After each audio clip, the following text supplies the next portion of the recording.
வணக்கம். அரசியலில் இருந்து விலகும் திமுகவின் தலைவர் மு.க.ஸ்டாலின் அதிர்ச்சியில் திமுகவின் தொண்டர்கள். நண்பர்களே, இந்த வீடியோவிற்கு ஒரே ஒரு லைக் மற்றும் சப்ஸ்கிரைப் பண்ணிருங்க. திமுகவின் தலைவர் மு.க.ஸ்டாலின் அவர்கள் அரசியலில் இருந்து விலகுகிறாரா?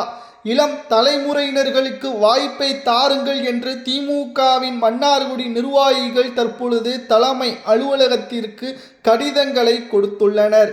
திமுகவின் தலைவர் மு.க.ஸ்டாலின் அவர்கள் ஆட்சி காலத்தின் பொழுது அமைச்சர்களாக இருந்தவர்கள் மீது நடவடிக்கை எடுக்காமல் தவறுக்கு உறுதுணையாக செயல்பட்டது திமுகவின் தோல்விற்கு அடித்தளமாக மாறிவிட்டது.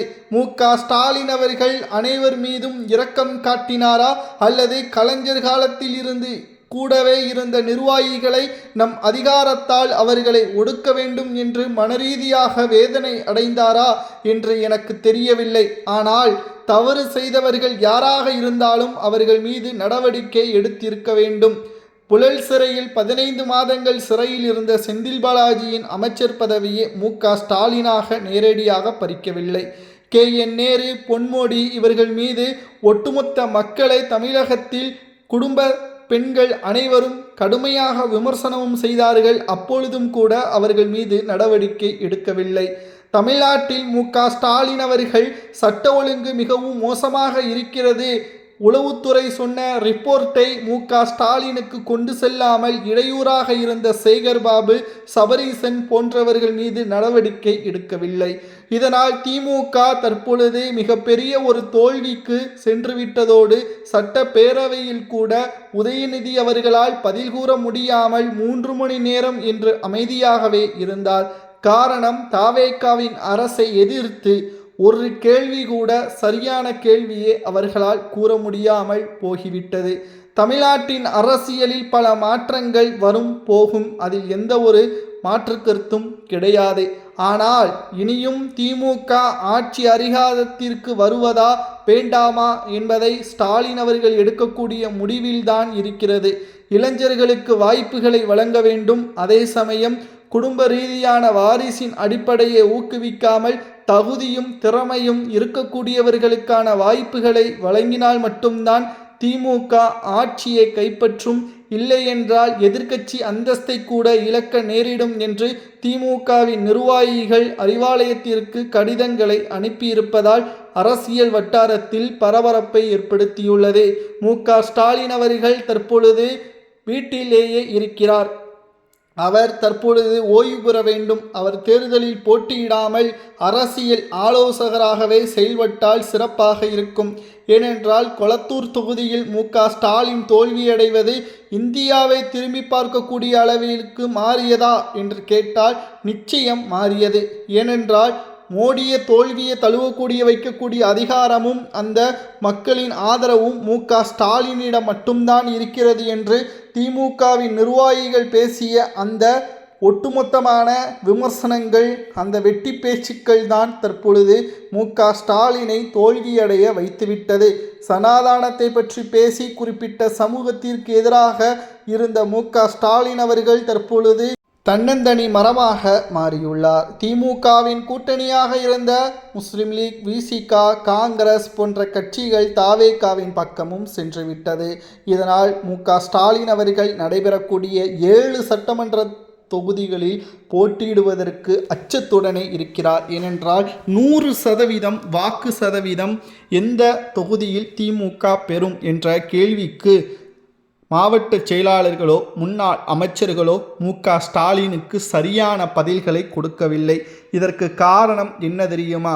திருச்சியை எடுத்துக்கொண்டால் திருச்சி கிழக்கில் கே.என். நேரு அவர்களது முழு கட்டுப்பாட்டில்தான் இருந்தது. பல தேர்தல்களில் திமுகவே வெற்றியடைந்தது.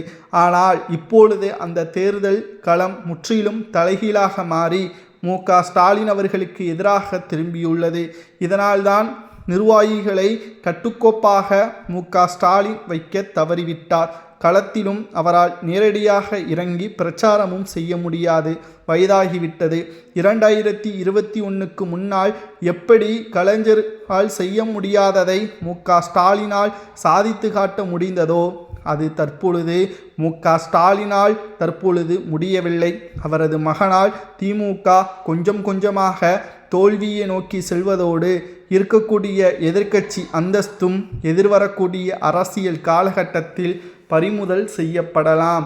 ஏனென்றால் சரியான வாதத்தை சட்டப்பேரவையில் மு.க.ஸ்டாலின் அவர்களது மகனும் எதிர்க்கட்சி தலைவருமான உதயநிதி அவர்களால் பேச முடியவில்லை.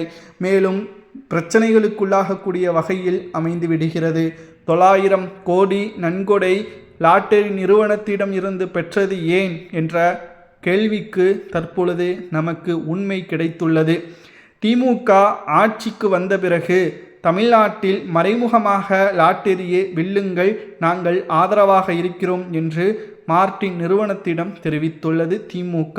அதுவும் கே.என். நேரு மற்றும் துரைமுருகன், உதயநிதி, அது மட்டுமல்ல சபரீசன் இவர்கள் அனைவரும் மு.க.ஸ்டாலினுக்கு தெரியாமலேயே பேசியுள்ளனர். ஆனால் மார்டின் குழும நிறுவனமோ எங்களுக்கு மறைமுகமான எந்த ஒரு ஆதரவும் தேவையில்லை, அதிகாரப்பூர்வமாக மற்ற மாநிலங்களைப் போல லைசன்ஸ் தாருங்கள், நாங்கள் நேரடியாக விற்பனை செய்து கொள்கிறோம், நாங்கள் எங்கள் நிறுவனத்தில் கைதோ அல்லது வழக்கோ எதையும் பதிவு செய்ய விரும்பவில்லை, ஆகையால் லைசன்ஸ் தருவதாக இருந்தால் பணத்தை பெற்றுக்கொள்ளுங்கள் என்று தெரிவித்து விட்டார்கள். இதற்காகத்தான் முன்மணமாக 500 கோடியும் இரண்டாவது பேமெண்டாக 400 கோடியும் பெற்றுள்ளனர். இதில் நேரடியாக கணக்கு காட்டப்பட்டது 500 கோடி, மறைமுகமாக கணக்கு காட்டப்பட்டது 400 கோடி. இதில்தான் தற்பொழுது மிகப்பெரிய அளவிலான நன்கொடை என்ற முறையில் பணத்தை பெற்று கடைசியில் லைசன்ஸும் அவர்களுக்கு கொடுக்காமல் தமிழ்நாட்டில் லாட்டரியால் பல குடும்பங்கள் நடுத்தெருவில் வந்ததை காரணம் காட்டி அவர்களுக்கான சாதகமான சூழலை கொடுக்கவில்லை. இதனால்தான் தற்பொழுது திமுக சட்டப்பேரவையில் உதயநிதி அவர்களிடம் ஆதவர்ஜுன் அவர்கள் கேட்ட கேள்விற்கு பதிலளிக்க முடியாமல் மௌனமாகி இன்று வரை வாய் திறக்க முடியாமல் இருக்கிறார் என்றால் இதற்கு அதுதான் காரணம்.